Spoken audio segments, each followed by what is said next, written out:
If it starts to feel like a lecture, interrupt me, ask a question. We'll do. That's what we really need here.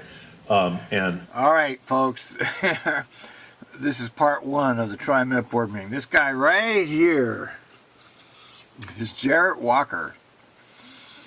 And I think if there's anybody that could be called the guru of United States public transportation, it's this guy, Mr. Jarrett Walker. I'm very familiar with his material. I've read loads of it. I've listened to his lectures. Interestingly, I had a run-in with him in 2012. That was the year that McFarland hit his raise. He took $1 million out of the contingency budget, and he gave himself a raise and all of his executive crew there. You know, he's got his own entourage in McFarland, and he gave them all a raise too. And anyway, Jarrett over here rushed to the defense of Neal and company and blasted Coyne, who did the story. It was Coyne Gianola. Anyway, I did some pretty mean-ass tweeting about it with Jarrett, and Jarrett responded, and it was not, he was not complimentary towards me. And I think he blocked me for a little while, but he took that off eventually, not too much longer. And we haven't interacted whatsoever. Although I did try to get this guy off. I made him an offer, man. I said, okay, I'll take you to the nicest restaurant in Portland if you'll talk to me. That's like, you know, hey man, I'm offering you a date, but you know, not like that, but because you know I have money, I'm not broke. Anyway, he never responded, and we just kind of tolerate each other. Although you know he's the guru. I'm the outcast. He's the guru. But anyway, he's done some good stuff. You know, I've read a lot of his stuff, which I really agree with. So I don't can the guy, but I do know that he's a spokesman for the public transportation industrial complex, and he's part of that. He's hooked in with all these transit agencies. He's on the payroll of many of them, and I have no idea what Trimet paid for this presentation. Let's see what he's got to say to the board. I don't remember him ever speaking to the board, and I've been watching these for quite a few years now, so this is a brand new thing here. I'm very honored to be in front of the board of directors. I think I last did this about 5 years ago. Oh, I don't remember that. You probably remember. I think a couple other people may remember from that time. I'll cover some of that same material. I don't remember that. Also, hey, Jason, do you remember when he was at the board, or you listened to this? Probably not, but I don't remember you being at the board. Obviously, a lot of new things have happened in the industry, and I'll spend some time on those as well. What you got going? Yeah. Bruce did a great introduction, but I just want you all to know that bus networks all over the world are being redesigned right here in Portland. What we do at our company is basically help cities think through major redesigns of their bus networks.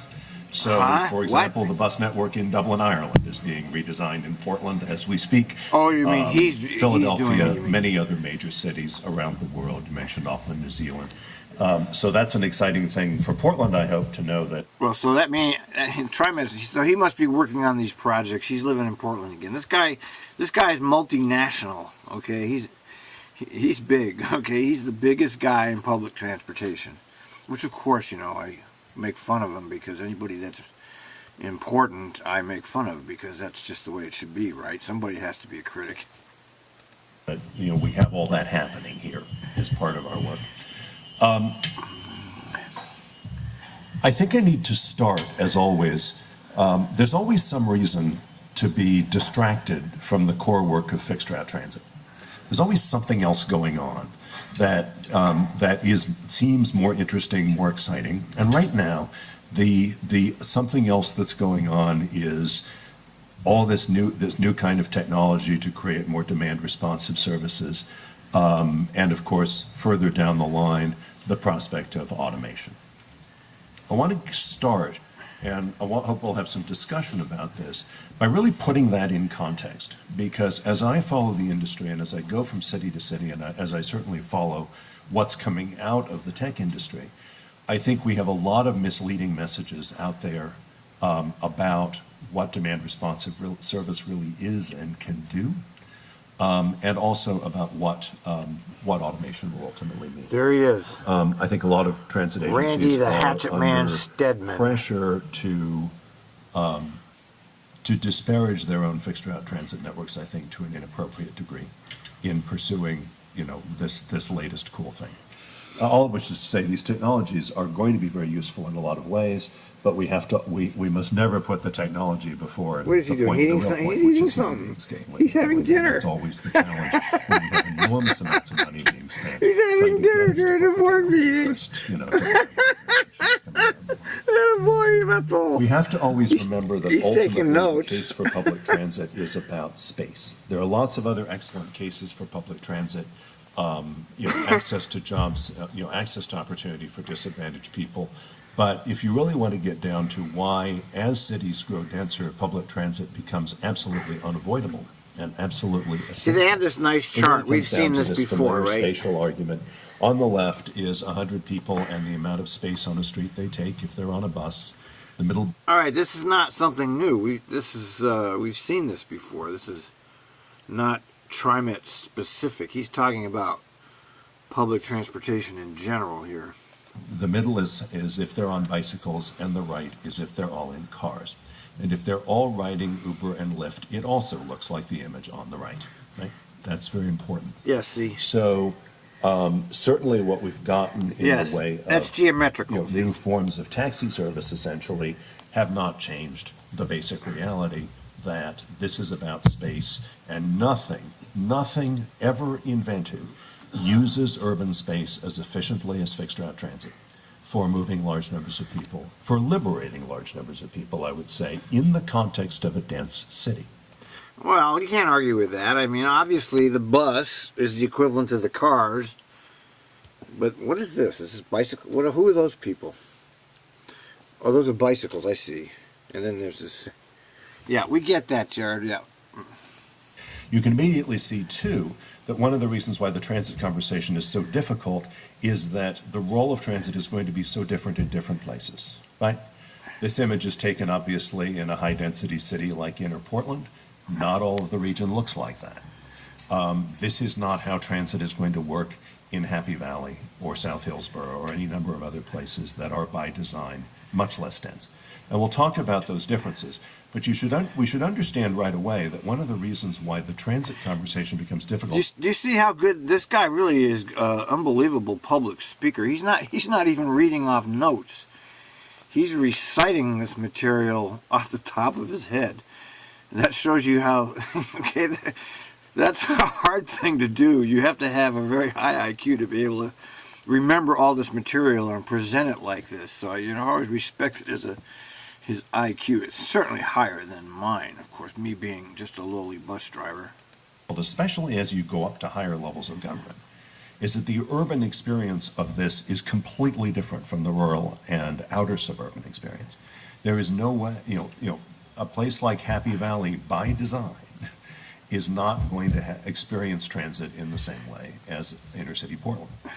And we'll come back to that over and over again. So one of your challenges always, as in any group that sits in geographic districts, is to be aware that when you seem to be disagreeing, it may just be because you are coming from a different experience, which is geographically understandable, right?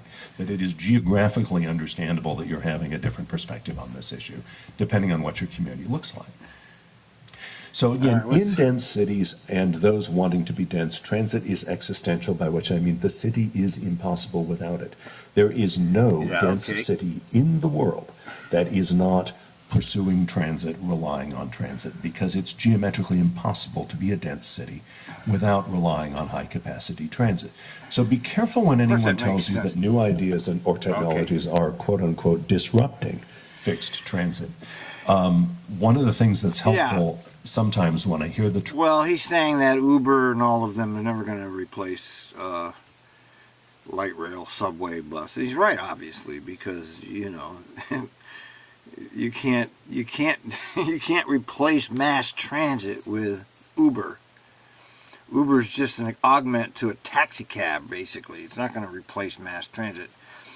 And I don't think that's ever been the argument. I mean, the argument was about light rail versus self-driving cars and stuff. And is the light rail the best investment for the future? And that's the real argument.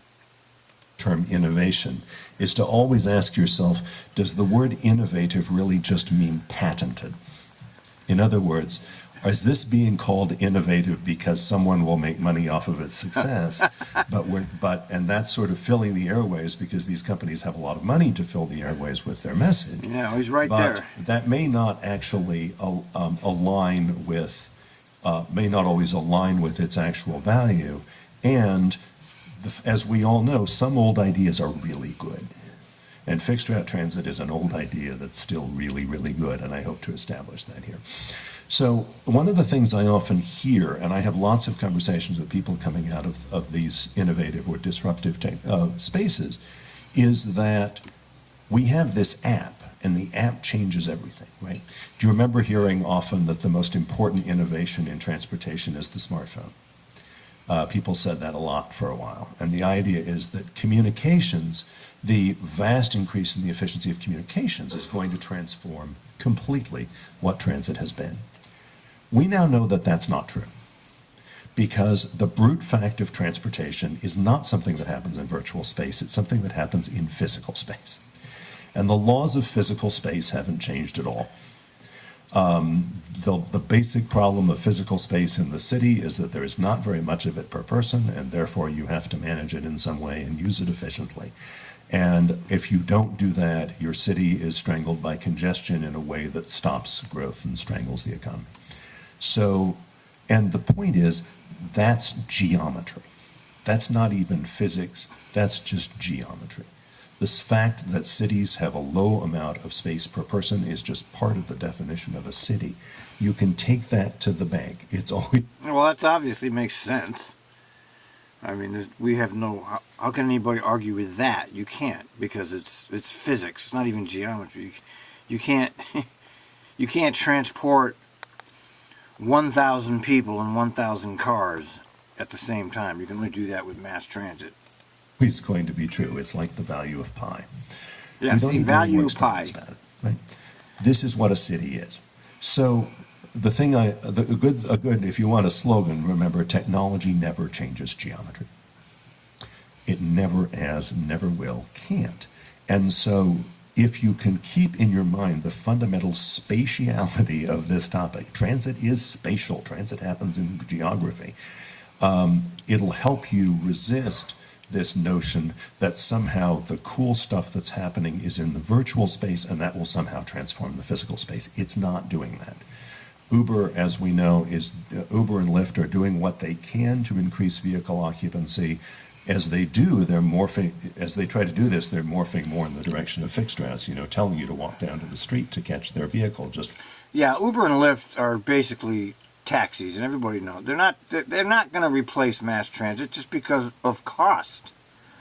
Mass transit is always going to have the advantage because of cost, unless they keep raising the fares. But it's the limited taxi service and mobility late at night. I mean, Trimet's not available at night, and neither are taxis. That's what keeps Uber going, and it's really not competing with Rush Hour Trimet. Rush Hour Trimet is packed. Go look at Rush Hour Trimet and you'll see that it's completely packed. Okay, they say the ridership is down.